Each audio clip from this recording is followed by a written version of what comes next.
Hello, today I'm going to show you weaving on a flower plate.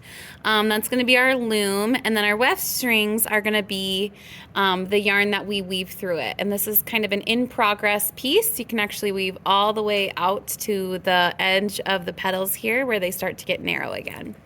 So I'm going to show you what it looks like to start. I've already written my name and I've cut my 7 petals, stopping at the circle. Next, I'm going to grab my yarn monster and choose my first color. I only need one color at a time.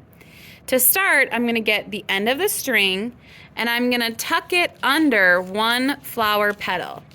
Whenever I weave, I have to go over, under, over, under, over, under. It doesn't matter if I go counterclockwise or clockwise.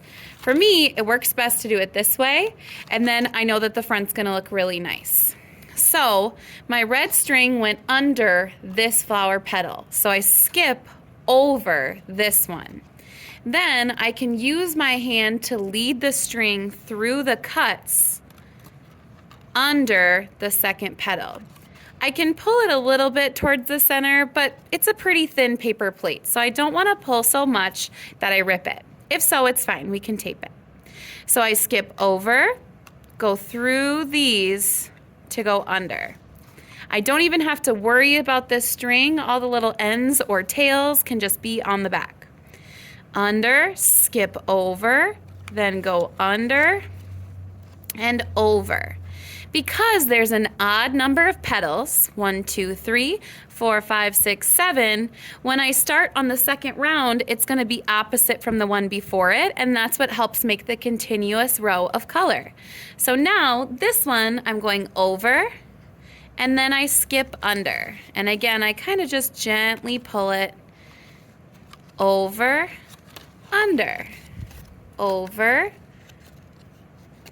under.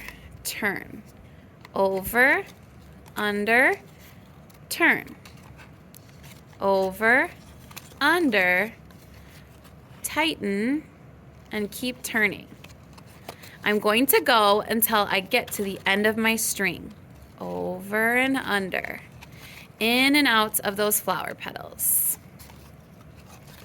If I kind of pull down like that, there we go. It's kind of getting it as tight as I wanted. It happens to get easier as well the more you keep going. So don't worry if your first thread or two aren't your best ones. You're gonna get the hang of it and get better as you go. And it's kind of fun to see that progress. So if you're watching, I'm weaving over and under these flower petals, kind of continuously turning the flower in my hand. Okay, I'm getting towards the end. I'm gonna go as far as I can, where it still ends up on this back side. I can check out the front. That looks great. Now I grab my yarn monster and choose my next color. And I want to look and see where I ended. So my string comes up, under, then over. So what I'm gonna do is go to the next one and just like pretend that they're continuously one string. I went under, over, so now the end of my string is going to get tucked under, leaving the little tail, pulling it towards the center gently. So then again, it's almost like this string just continued, and then I keep going with that pattern on the flower loom. Over, thread it through to go under, over, under. Kind of pull it towards the center gently, down, over this petal, and under this one.